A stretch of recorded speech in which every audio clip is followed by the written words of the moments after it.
Hi viewers, welcome to our channel. ప్రస్తుతం మనతో పాటు సీనియర్ జర్నలిస్ట్ దాము బాలా సార్ వారితో మాట్లాడదాం. నమస్కారం సార్. జగన్ గారు ఎల్హంకాకు అంటే ప్యాలెస్ కు పారిపోయి అక్కడే ఒక 5-6 నెలలు ఉంటారు, ఇక రారు అని చెప్పేసి ప్రచారం అయితే జరుగుతూ ఉంది సార్. మరి ఈ ప్రచారంలో వాస్తవం ఏముంది, అసలు ఏం జరిగింది సార్? యాక్చువల్గా మనం చూస్తే 2019 నుంచి 24 వరకు చంద్రబాబు కానీ పవన్ కళ్యాణ్ కానీ ఎక్కడ ఉన్నారు? హైదరాబాద్లో ఉన్నారు. సో వాళ్ళు అక్కడేమీ ఇల్లు కట్టుకోలేదు, అక్కడేమీ ఉండలేదు. చంద్రబాబు ఎప్పుడూ ఆ ఇంట్లో రెంట్కి అంతకుముందు ఉన్నాడు తప్ప మళ్ళీ ఏమో ఆయన ఉనింది లేదు, ఆయన నివాసం ఇక్కడే. సో ఇప్పుడు జగన్ విషయానికి వచ్చేసరికి తెలుగుదేశం మీడియా ఇతను అక్కడ ఉండడు, హైదరాబాద్లో కూడా ఉండడు, ఎందుకంటే హైదరాబాద్లో రేవంత్ రెడ్డి ప్రభుత్వం ఉంది కాబట్టి ఇక్కడ ఇబ్బందులు ఉంటాయి, అందుకని బెంగళూరులో యలహంక అనే ఒక మన హైదరాబాద్ బెంగళూరు రూట్లో ఉంటుంది అనమాట, బెంగళూరు అవుట్స్కట్స్లో. ఆ యలహంకలో ప్యాలెస్ ఉంది జగన్ది. ఇప్పటివరకు ఆయన అక్కడ లేడు, ఇప్పుడు వెళ్ళి అక్కడ ఉంటాడు, ఒక 5-6 నెలలు రాడు అని ఒక ప్రచారాన్ని తీసుకొచ్చాయి. ఇందులో నిజముందంటే నిజమైతే నాకేం కనిపించలేదు, ఎందుకంటే జగన్ ఆల్రెడీ డిక్లేర్ చేశాడు నేను తాడేపల్లిలోనే ఉంటానని. సో అక్కడే వాళ్ళ ఇంట్లోనే ఆఫీస్ కూడా ఉండేట్టుగా చేశారు, అంటే అక్కడే ఆఫీస్ కూడా ఆయన పెట్టుకున్నారు ఇంట్లోనే. ఇంతకుముందు సపరేట్గా ఉండేది, ఇప్పుడు అక్కడే క్యాంప్ ఆఫీసులో ఉండేది, ఇప్పుడు తన ఇంట్లోనే ఆఫీస్ పెట్టుకొని అక్కడే కలవడం అని చేస్తున్నాడు. అట్లాగే నేను ఓదార్పు యాత్ర కూడా చేస్తాను త్వరలో. ఎవరెవరు ఎక్కడెక్కడ తెలుగుదేశం దాడుల్లో గాయపడ్డారు, చనిపోయారు, కొంతమంది ఓడిపోయిన దానివల్ల కొంతమంది చనిపోయారు, ఇక్కడంతా నేను తిరుగుతానని చెప్తున్నాడు. సో ప్రజలు నాకు ఇంకా పాదయాత్ర చేసిన నాటి సత్తువ ఉందని కూడా చెప్తున్నాడు. అట్లాగే అసెంబ్లీకి కూడా ఇప్పుడంటే మొన్న స్పీకర్ని ఆయన్ని అయ్యన్న పాత్రను ఎన్నుకోవడం ఇష్టం లేక రాలేదు, రెగ్యులర్గా అయితే మేము వస్తామని చెప్తున్నారు. వస్తాము, వాళ్ళు మనకి ఎట్లాగూ ఛాన్స్ ఇవ్వరు, అది అంతా చూద్దాము, చూసిన తర్వాత మనం ప్రజల్లోకి వెళ్దాం, ప్రజల తరఫున పోరాడదాం. ఇది ఒక రకంగా మనం కొత్త ప్రభుత్వం కాబట్టి ఒక 6 నెలలు టైం ఇద్దాం అనేది జగన్ మాట్లాడాడు. సో ఇక్కడ ఇప్పుడు అసలు ఎందుకు అతను పారిపోతాడని, అతని మీద అప్పులోళ్ళంతా దాడులు చేశారని, కాంట్రాక్టులు బిల్లులు రాలేదని, ఇలా రకరకాలుగా పుకార్లు క్రియేట్ చేస్తున్నారు. అంటే ఇక మీదట ఇవన్నీ రోజు కామన్గా ఉంటాయి, జగన్ మీద రోజు ఒకటి క్రియేట్ చేస్తూ ఉంటారు వీళ్ళు.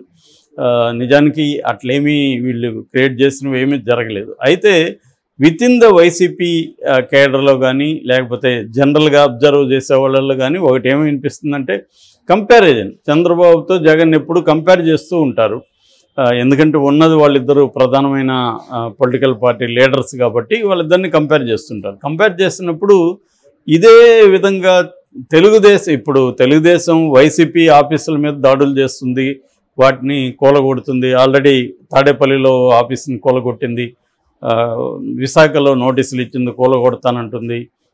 తర్వాత అనంతపూరు, కర్నూలు, ఇలాగ 26 ఆఫీసుల్ని కూలగొట్టే కార్యక్రమంలో ఉన్నారు.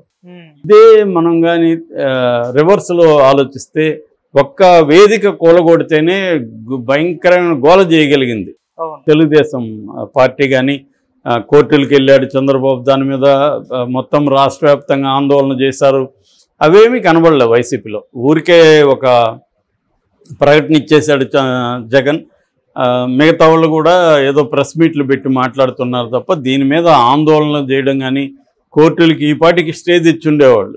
చంద్రబాబు అయితే అర్ధరాత్రి స్టేజ్ ఇచ్చేవాడు. నేను చాలాసార్లు కంపేర్ చేస్తూ ఉంటాను చంద్రబాబుని జగన్ని. అంటే సపోర్ట్ సిస్టమ్స్, నువ్వు బలహీనంగా ఉన్నప్పుడు, నువ్వు ఓడిపోయినప్పుడు, నీకు అధికార వ్యవస్థ అండలేనప్పుడు నువ్వు ఎంత స్ట్రాంగ్గా నీ ఎనిమిని లేదా నీ అపోనెంట్ని ఎదుర్కొంటావు అనేది దేని మీద డిపెండ్ అయి ఉంటుందంటే నీకున్న సపోర్ట్ సిస్టమ్స్ మీద డిపెండ్ అయి ఉంటుంది. సపోర్ట్ సిస్టమ్స్లో ఒకటేమో నీ కులము. ఆంధ్రప్రదేశ్లో కులం అనేది బాగా సపోర్ట్ సిస్టమ్. అంటే రేపు వాళ్ళకి డబ్బులు కావాలన్నా లేకపోతే ఇంకొక సర్కిల్ కావాలన్నా వివిధ వ్యవస్థలలో ఉన్న మనుషులైనా కుల ఆధారంగా ఆర్గనైజ్ అవుతారనమాట. సో అది స్ట్రాంగ్గా కమ్మ సామాజిక వర్గానికి స్ట్రాంగ్గా ఉంటుంది రెడ్డితో పోలిస్తే. అందువల్ల చంద్రబాబుకి అది పెద్ద సెట్. వరల్డ్ లెవెల్లో వాళ్ళు ఆంట్రప్రెనర్షిప్ కులం కాబట్టి నేను దాన్ని కూడా ఆల్రెడీ 2-3 వాటిలో ఎక్స్ప్లెయిన్ చేశాను, ఎందుకు కమ్మ బిజినెస్ కమ్యూనిటీగా ఎలా ఎవాల్వ్ అయింది, కమ్మ క్యాపిటలిస్టులు ఎట్లా ఎవాల్వ్ అయ్యారు అనేది Harish Damodaran new capitalist in India బుక్లో డీటెయిల్గా రాశాడు. సో అలాగా కమ్మ సపోర్ట్ ఉంది. రెండవది ఆయనకు మీడియా సపోర్టు. ఈ చంద్రబాబుకున్న మీడియా సపోర్టు దేశంలో ఏ ముఖ్యమంత్రికి కూడా ఉండదు. ఆయన అధికారంలో లేకపోయినా, అధికారంలో ఉన్నా ఆ మీడియా సపోర్ట్ చాలా స్ట్రాంగ్గా ఉంటుంది. మూడవది వ్యవస్థలలో తన మనుషులు. అది కూడా చంద్రబాబు విజన్కి నిదర్శనం. అది ఆయన విజనరీ అంటారు కదా, ఆయన విజనరీ అనేది ఈ సపోర్ట్ సిస్టమ్స్ని ఎస్టాబ్లిష్ చేసుకోవడంలో లాంగ్ టర్మ్ ఆ విజనరీ అనేది తెలుస్తుంది. అంటే ప్రతి వ్యవస్థలలో, అంటే ఇన్వెస్టిగేటివ్ ఏజెన్సీలలో కావచ్చు, న్యాయ వ్యవస్థలో కావచ్చు, వేరే పార్టీలలో తన మనుషుల్ని పెట్టడం కావచ్చు, ఇలాగా ఆయనకు ఏ వ్యవస్థ బలంగా ఉంటుంది, ఏ వ్యవస్థతో మనకు అవసరం ఉంటుందో చూసుకొని జాగ్రత్తగా ప్లాన్ చేసుకుంటూ వెళ్ళడం. వాళ్ళల్లో కూడా మ్యాక్సిమం తన కమ్మ సామాజిక వర్గాలను పెట్టడం. ఎందుకంటే ఏదో ఒక ఫీలింగ్ అనేది, ఎమోషనల్ బాండ్ అనేది అవసరం. ఓన్లీ డబ్బులతోనే పనులు కావు. డబ్బులతో పనులు అయితే జగన్ కూడా డబ్బులతో పనులు చేసుకోగలడు, అది సరిపోదు. నువ్వు కన్స్ట్రక్ట్ చేయాలి, రిలేషన్షిప్స్ని ఎస్టాబ్లిష్ చేయాలి. అది చంద్రబాబు బ్రహ్మాండంగా ఎప్పటి నుంచో చేసుకున్నాడు. ఆయనకి 45 ఏళ్ళ అనుభవం, ఎప్పటి నుంచో చేసుకుంటూ వస్తున్నాడు. కాబట్టి ఈ 3 వ్యవస్థలు ఆయనకున్నాయి. ఇది కాకుండా పార్టీ నిర్మాణంలో కూడా మళ్ళీ లీగల్ సెల్ కావచ్చు, మహిళా ఇది కావచ్చు, వివిధ వింగ్స్ అనేవి చంద్రబాబు చాలా స్ట్రాంగ్గా చేశాడు. రెండోది వాళ్ళకి ఇంపార్టెన్స్ ఇచ్చాడు.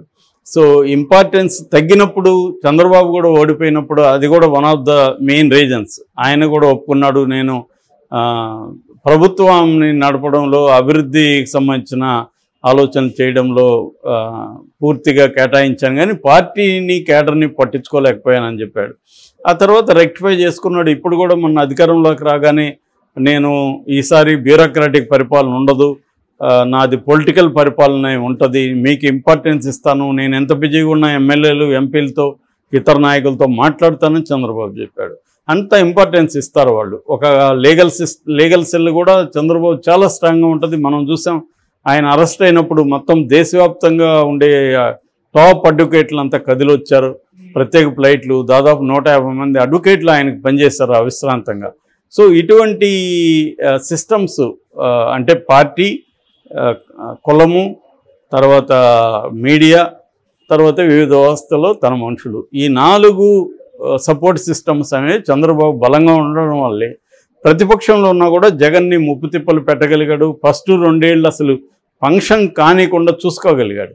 అదే జగన్ ఇప్పుడు దాడులు చేస్తుంటే ఏ ఉద్యమాలు లేవు, గ్రౌండ్ లెవెల్లో ఫోర్స్ లేదు, మీడియా విపరీతంగా దాని మీద ఫోకస్ చేయట్లేదు. ఇంకా రివర్స్లో వీళ్ళే ప్రతి పార్టీ ఆఫీస్ని ప్యాలెస్లు అని చెప్తుంది, ఇతను ఇంకొక ప్యాలెస్కి పారిపోతాడని చెప్తుంది, రిషికొండ ప్యాలెస్ అని చెప్తుంది. వీళ్ళు ప్రచారం పెద్ద ఎత్తున చేస్తున్నారు. అతను చూడడానికి వస్తే కూడా అటాక్ చేసేదానికి వచ్చాడు. ఆయనకే కాదు, ఇక్కడ కేసీఆర్కి కూడా లేదు. కేసీఆర్ కూతురు అరెస్ట్ అయితే కేసీఆర్ ఏం చేయగలిగాడు? ఆ విధంగా చంద్రబాబు, ఇది ఈ వ్యవస్థల పట్టు లేకపోవడం వల్ల జగన్ కూడా ఇవాళ చాలా అది తెలుస్తుంది. దీన్ని ఎలా ఎదుర్కొంటాడనేది మనం చూడాల్సిన అవసరం ఉంది. బట్ నిజానికి మనం కంపేర్ చేస్తే మోడీకి కూడా చంద్రబాబుతో పోలిస్తే మోడీకి ఇంకా వ్యవస్థల మీద అన్ని రకాలుగా పట్టుంది, అధికారం ఉంది. కానీ ఆయనకి ఎందుకు తగ్గిపోయినాయంటే, ఎప్పుడైనా ప్రతిపక్షం లేనప్పుడు ఎలాంటి టర్న్ తీసుకుంటుందంటే అధికార పక్షం వర్సెస్ ప్రజలు అనే టర్న్ తీసుకుంటుంది. సో అట్లాగే మోడీకి కూడా మోడీ వర్సెస్ ప్రజలు అనే టర్న్ తీసుకునింది. కూటమి కూడా దాన్నే ఫోకస్ చేసింది. మోడీ ఛాలెంజ్ చేసినప్పుడు, నేను ఇక్కడ ప్రధానమంత్రి క్యాండిడేటు, మీ కూటమి తరపున ఎవరు ప్రధానమంత్రి అంటే, మా అవసరం లేదు, మోడీ వర్సెస్ ప్రజలు అనే విషయాన్ని బలంగా ఖర్గే లాంటి వాళ్ళు తీసుకెళ్ళగలిగారు. అది పనిచేసింది. అంటే మోడీ వర్సెస్ ప్రజలు అంటే, ప్రజలకు మోడీ ఏం చేశాడు, లాభం చేశాడా నష్టం చేశాడా అన్న నెరేటివ్ని బలంగా తీసుకెళ్ళగలిగారు. రేపొద్దున జగన్ వీక్గా ఉన్నా కూడా చంద్రబాబు చేసే యాంటీ జగన్ కార్యక్రమాల వల్ల ప్రజల్లో కూడా వ్యతిరేకత పెరిగే అవకాశం ఉంది. అదే నిన్న రాధాకృష్ణ కూడా కొత్త పలుకులో రాశాడు, ఈ గవర్నమెంట్ అంత ఆషామాషి కాదు పనిచేయడం. ఎందుకంటే ఒకటి, విపరీతమైన అప్పులు ఉన్నాయి ఆల్రెడీ. ఈయన సంవత్సరానికి 1.5 lakh crore ఖర్చు పెట్టాలి. ఈ డబ్బులు ఎక్కడి నుంచి వస్తారు? ఖచ్చితంగా బౌండ్ టు ఫెయిల్. ఇలా హామీలు ఫెయిల్ అయ్యే అవకాశం ఉంది, ప్రజలు నిరాశపడే అవకాశం ఉంది. రెండవది వీళ్ళు కూడా ఇలా అరాచకాలు ఇవన్నీ కూలగొట్టడాలు చేస్తుంటే ప్రజల్లో మెల్లగా అది వ్యతిరేకత కూడా వస్తుంది. రేపు పొద్దున వీళ్ళందరినీ జైళ్ళల్లో పెడతారు, ఇదంతా కూడా వ్యతిరేకత వస్తుంది. అందువల్ల ఈ ప్రభుత్వం పెర్ఫార్మెన్స్ని బట్టే జగన్ ఫ్యూచర్ ఆధారపడిందని కూడా రాధాకృష్ణ రాశాడు. సో మరి ఏం జరుగుతుందని చూడాలి. Okay sir, thank you so much.